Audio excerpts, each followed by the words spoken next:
you all right? Do your wounds still hurt? I had someone prepare a little medicine that could prove effective. Take it if you need to. In that case, let me relate the contents of the call we made to Alice after the incident occurred. That Dottore is a crafty one. He distracted the Hexenzirkel by creating a huge fuss at Tevat's borders. I'd assumed that the cause was an abyssal intrusion from the outside world, which in fairness is a rather common occurrence. But after learning that you managed to influence the phantoms in Nordcry, I realized that perhaps this interference could have come from within Tevat instead. But we weren't able to change their fates. True, you couldn't change how their stories ended, but you did build some variables around yourself. Variables? Yes, things you heard that you could not otherwise have learned, ideas that would otherwise have never crossed your mind. All these things are variables. Of course, most variables usually pale into insignificance with the myriad of possibilities floating around. But the moment you start treating them as building blocks and intentionally stacking them, that changes things. That's what Dottore did, and it's how he created the necessary conditions so that when you activated the portal tonight, it played right into his plan. However, we have no way of knowing exactly what he did. Yeah, we also need to ascertain Columbina's status. And that about sums it up. As I suspected, Dottore has disappeared completely. If it's any consolation, he wasn't able to control Columbina as he might have wished to. Oh no! What? She did what? All we saw was Dottore appeared and used some kind of power. The next thing we knew, he and Columbina were gone, and you were falling into the sea.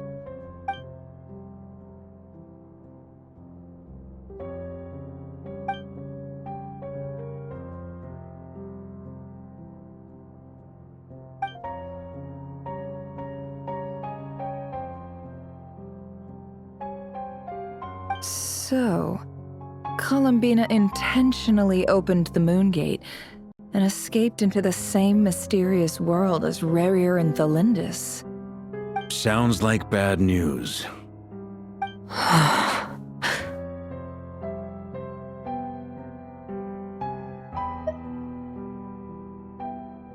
Seen in that way, the trilunar syzygy and Rerir's emergence, Dottore might have been pulling the strings in both cases.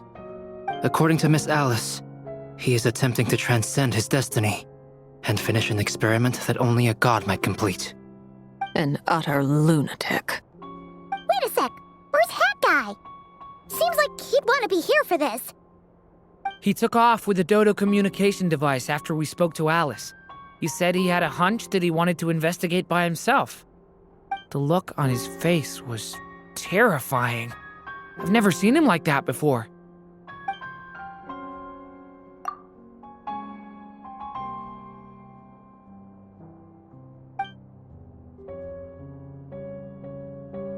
I'm back. Hat Guy! I went to look for the Hyperborean phantoms again. I think I've gotten to the bottom of it. I got them to talk to Nicole on the other end of the communications line. Turns out, the history they describe is different from how Nicole remembers it. Really? But how? Surely Nicole can't have been wrong. Because the phantoms are the ones who are deceived. They speak of a savior who appeared in their history. One who never should have existed.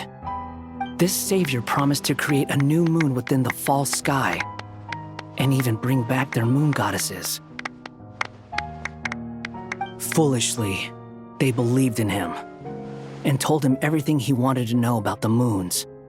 It's obvious that this was Dottore's doing. Now you mention it, the first time we entered the Hyperborean ruins, We heard the phantoms discussing their history, and I remember Nicole commenting that something sounded a little strange. But Dottore shouldn't have been able to get in there in the first place.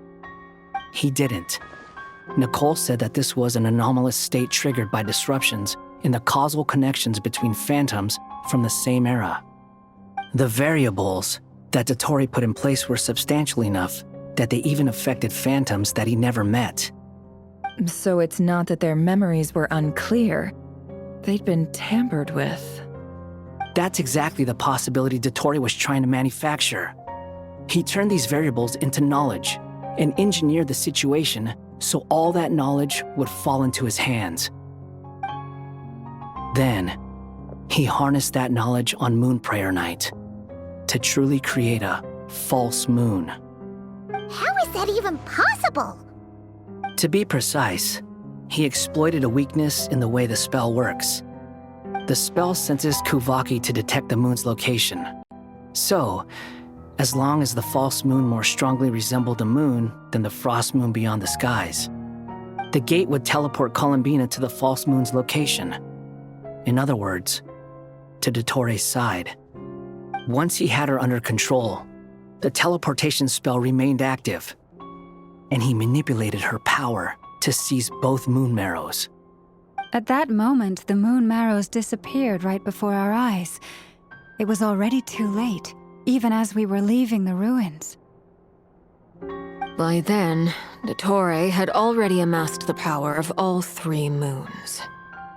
So, where does that leave us? What do we do now? I'd certainly like to know what Her Majesty thinks, now that the concerns I expressed to her have come to pass. But we cannot simply sit and wait for her to decide the matter. And in any case, it is not the Fatui Harbinger Damselette who sees us as her friends, but rather Columbina Hyposelenia. If, even in such extreme circumstances, Her Majesty will not lift the prohibition on Harbingers drawing steel against one another, then I will do as my heart demands. I will fight as Peruware instead.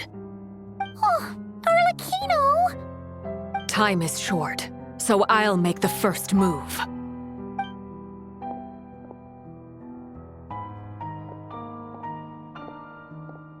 Whew. Even Arlecchino seems to be losing her cool now.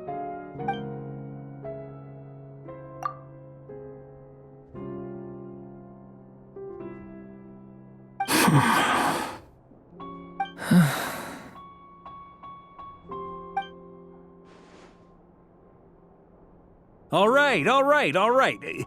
Lose those dejected looks for a moment and let me get a word in. It looks bad, I won't lie. Very bad, in fact. So Dottore's pulled some real dirty tricks to gain the upper hand. For now. And yeah, it's to the point where even the mages say that his variables have affected destiny. I'm not so sure, though.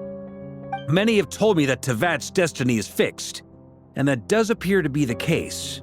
Well, what makes Dottore so sure he'll be the exception? And since he was able to stack these variables up, who's to say we can't do the same? You of all people should not be discouraged, traveler from afar. This isn't over yet.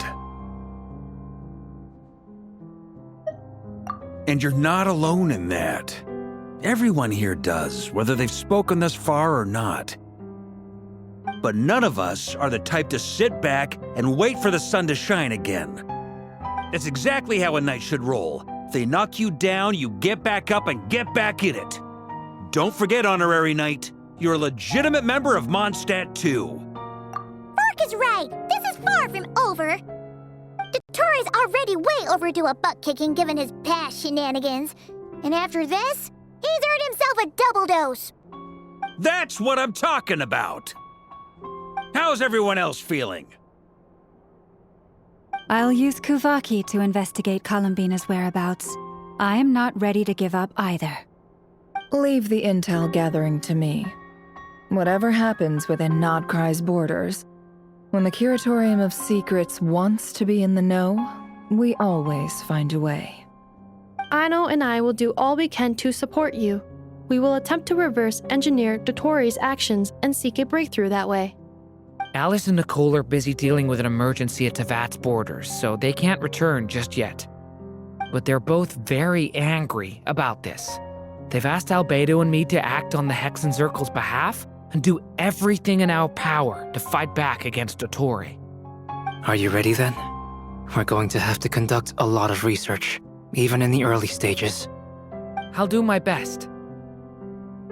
As for me, I'm pretty familiar with Dottore's way of doing things, so I can try to predict his next move.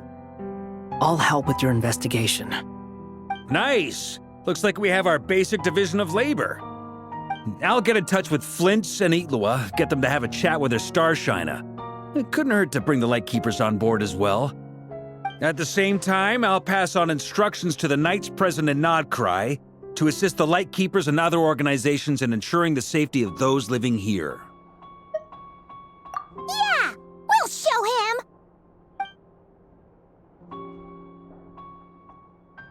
That's it then. Good luck, everyone.